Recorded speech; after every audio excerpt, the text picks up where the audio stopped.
Planet Zoo now has 18 DLCs, all available on PC, 4 out now on console, 2 more coming to console on the 28th of May, and the other 12 coming soon. So, which pack should you buy? I'm ZSH Plays, and after 3 years of making Planet Zoo videos, I like to think I know a thing or two about the packs, and in this video, I'm going to rate each and every one of them, and let you know which I think is the best.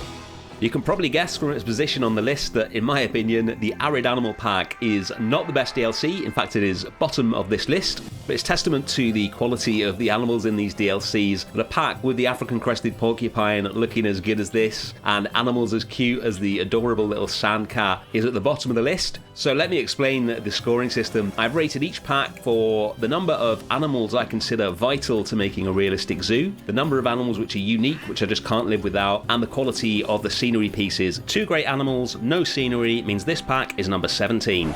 Wait, number 17 on a list of 18? Well, we should probably talk about the Deluxe Edition at this point. If you pre-ordered on console, then you already have the Deluxe Edition. If you're on PC, you can choose to buy it or not.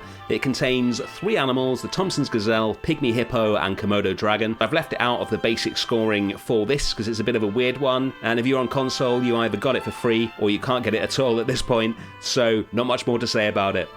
Next up is the Eurasia Animal Pack. This pack contains some really unique animals like the beautiful mute swan, the sloth bear, and fan favourite the wolverine, all beautifully modelled and all themed around Eurasia, as you would expect. For me, it lacks a tight central theme. You can't really make an area with these animals unless you make a Eurasian area, which is kind of broad for zoo area standards. And with it being an animal pack, there's no scenery pieces either.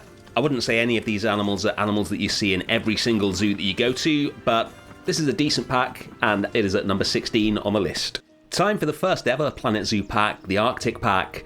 This contains an animal which all zoos want to have if they have room, the polar bear. There was a lot of controversy when this pack came out due to the enormous size requirements in franchise mode for the polar bears, but I've got to say zoos these days tend to either have polar bears in a massive habitat or not have them at all. They really do need huge amounts of space to be happy, and with their plight in the wild at the moment, if a zoo has the space it really wants them, so they're a vital animal. The reindeer is really cool as well. What made the Arctic pack stand out most when it came out, I think, was the pieces. I've got a few of them here.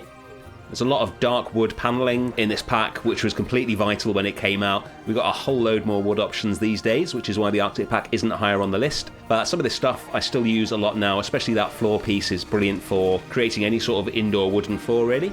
Overall, a lot less vital than it was when it came out, but there's still some great stuff in here, and that's why the Arctic pack is at number 15.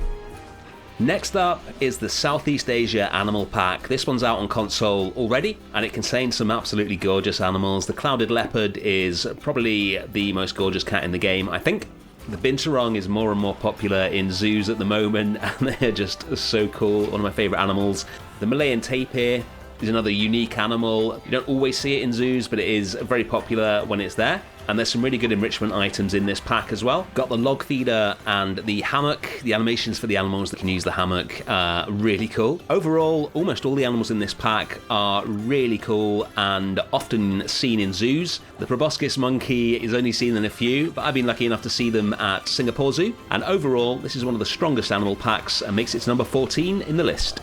Next up is the latest Planet Zoo pack, the Barnyard Animal Pack. I'm going to be brutally honest, when this pack was announced, I was not particularly excited for it, but as soon as I started building my own little farmyard-themed children's zoo and putting these animals in, my opinion on it changed pretty swiftly. The goats and chickens, sheep, etc., they just work brilliantly for a petting zoo. It's a lot of fun building things in a completely different style to what I was used to. Really enjoyed making the petting paddock in my zoo.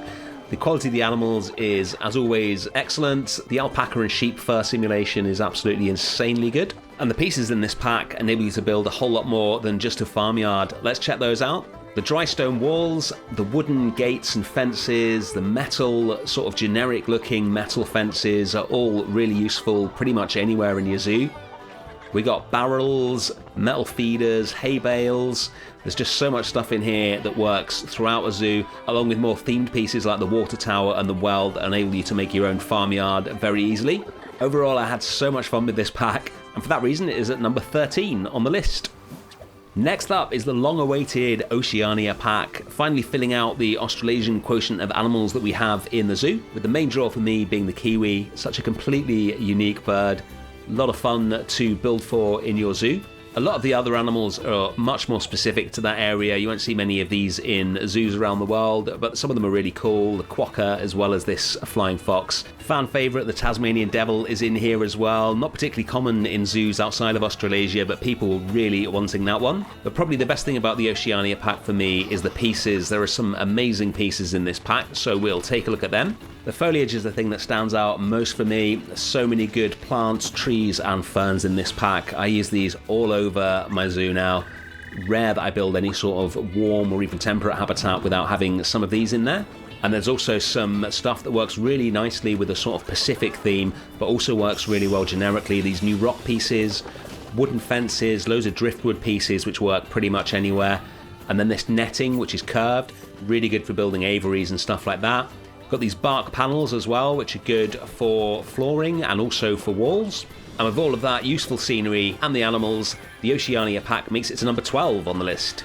Next up is one of my favourite Planet Zoo packs, but I can't let my own personal bias change the scoring, so it is the Wetlands animal pack. It's got so many amazing animals in it. I had to start an entire new zoo when this pack came out. I found it so inspiring, and the way that all the animals fit together is just perfect. Hard to know which ones to feature, but capybara, probably one of the most popular zoo animals that wasn't included in the base game, so it was amazing to finally get them when this pack came out. There's also the platypus, which is another unique animal, much like the kiwi. Oceania is full of them, and I struggle to think of a single zoo I've ever visited that doesn't have the Asian small-clawed otter, the smallest and cutest of the otters. You can't build a zoo without them. And the red-crowned crane gave us another water bird option as well, which the game is severely lacking in at the time. There's a really good enrichment item as well, the hot water pipe, which the capybara, Japanese macaque, and I think a few of the other animals now can use as well. And the best thing about the pack is all the animals work brilliantly together in any sort of a wetlands environment, as you would expect from the title. So with so many vital zoo animals in this pack, despite the lack of any building pieces, it is at number 11 on the list. Ooh, now this might be controversial that it's not higher on the list, but we are into the top 10 with the conservation pack. This pack features an absolutely iconic animal in the Przewalski's horse, one of Conservation Zoo's greatest success stories. It also has the Amur leopard, which is at the moment the only leopard in the game, so that's really useful. It also featured the first gibbon in the game, the siamang, although with the advent of the Lar gibbon in the tropical pack, that's not as vital as it used to be. It's probably best known for the construction pieces in the pack. It's themed around gardening, and as a result is absolutely chock full of stuff that looks great in the backstage of your zoos. So let's take a look at the pieces in more detail. Here are some of my favourites. These wooden benches, picnic benches, bins, etc. are so generic, they're perfect for pretty much any zoo. It's a long time for the game to get more stuff like this, which has a wider use rather than the ultra-themed stuff in the earlier packs. And then we've got loads of stuff like this that's great for dressing up your backstage areas. We've got a grass panel as well, which is really useful for building where you can't get terrain in, but you still want some grass. Loads of tiny little pieces that I use all the time. We've got a 3D printed concrete wall, which is pretty useful. Air ducts, and some really useful flowers as well. A few vegetables.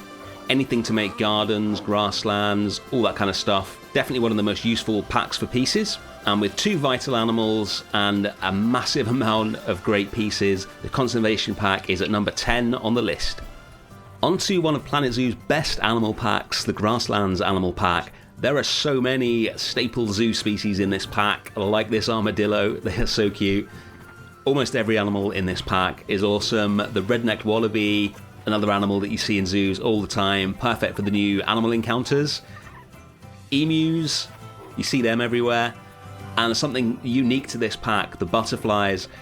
Multiple species of butterfly that you can put through a walkthrough exhibit. They interact with the guests.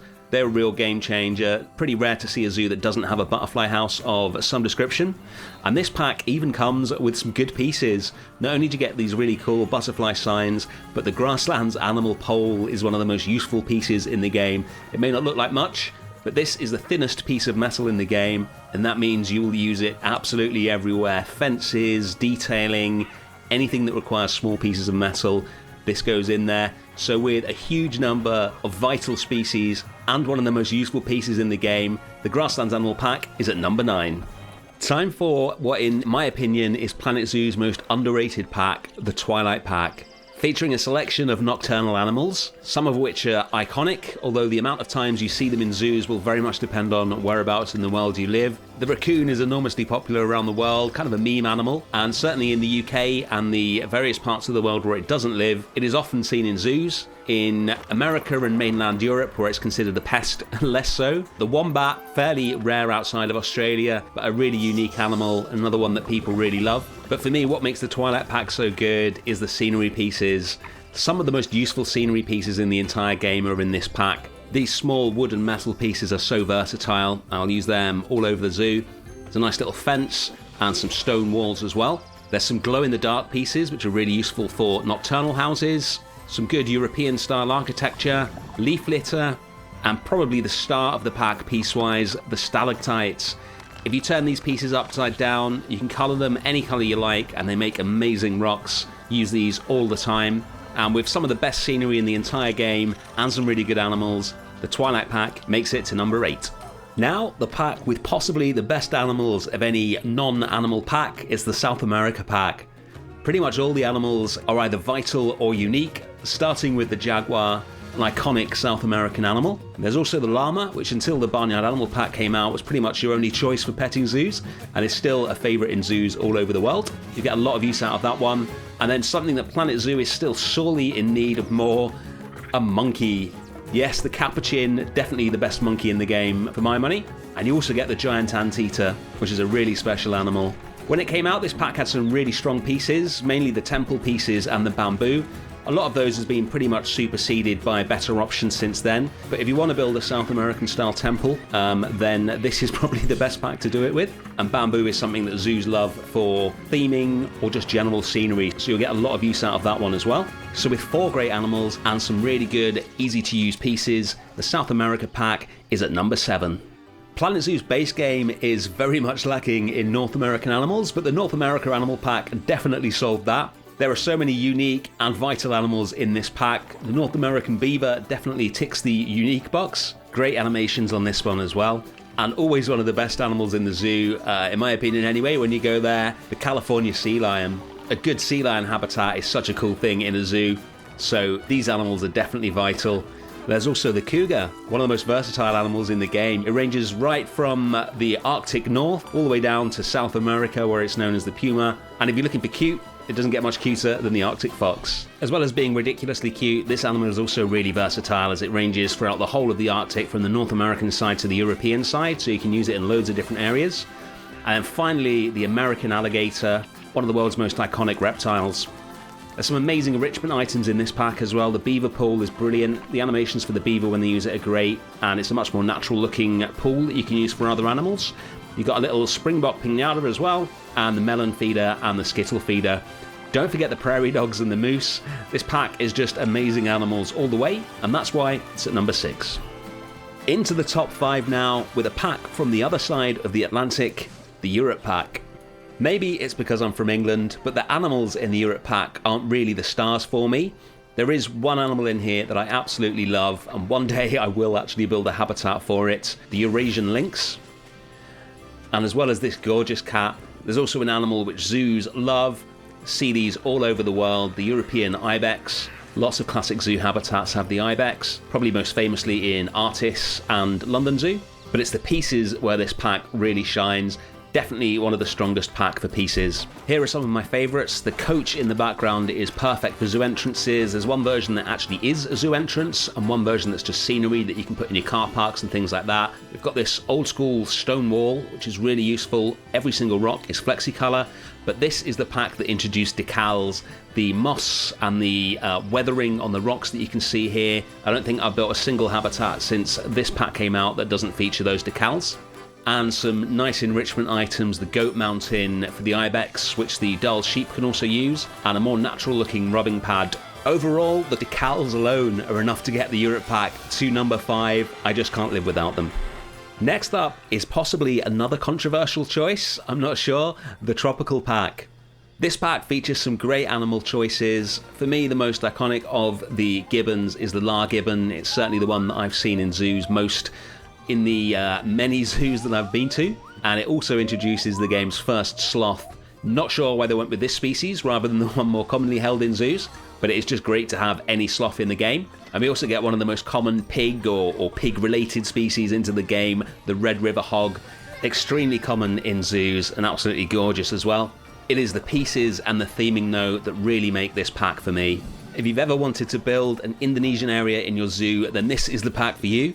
The detailing on the pieces is amazing, but there are so many other pieces which work in any sort of Asian setting really. These bark pieces I use all over my zoo now, and loads of the pieces can be combined with the pieces from the India theme or the East Asian theme to make temples, walls and all sorts of things in any sort of Asian style theme you need.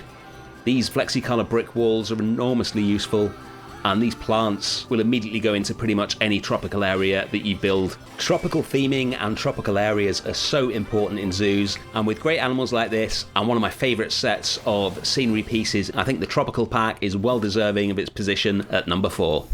Now then, what can you say about the Australia pack? The animals in this pack are so iconic, so good for zoos. The red kangaroo pretty much represents Australia in terms of symbols and things like that, and there are very few animals on this planet cuter than the koala. I just saw one of these guys at Tiergarten Schönbrunn in Austria, and then the southern cassowary, as close to a dinosaur as you were ever going to see in real life. And the dingo and blue-tongued skink are pretty iconic as well. The pieces in this pack still hold up really well to this day. There are so many pieces of sort of sunburnt wood, bits of chipboard, tree trunks, generic looking metal, corrugated iron, all sorts of things which are perfect for Australian areas but also perfect for pretty much any area in your zoo when you're going for a sort of generic look. The foliage is great. You've got eucalyptus trees for your Australian areas and the Australian fan palm, which looks good in pretty much any tropical area. And we get a water enrichment item for dingoes, baby elephants and all sorts of animals that looks really good. There's also the Australian wooden sign, which is probably the most useful sign in the game. And overall, the Australia pack I think is well deserving of being number 3 on our list.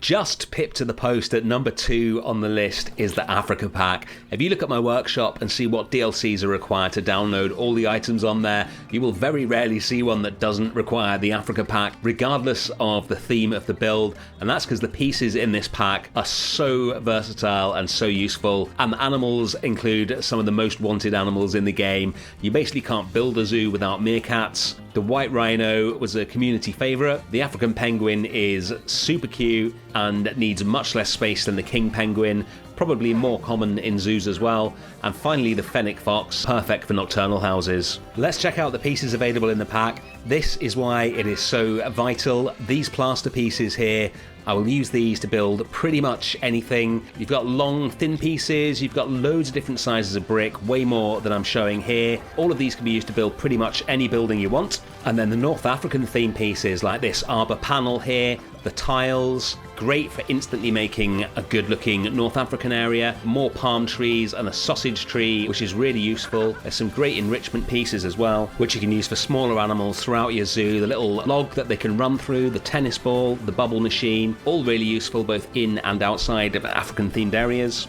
It was so hard to pick a number 1, but the Africa pack is number 2.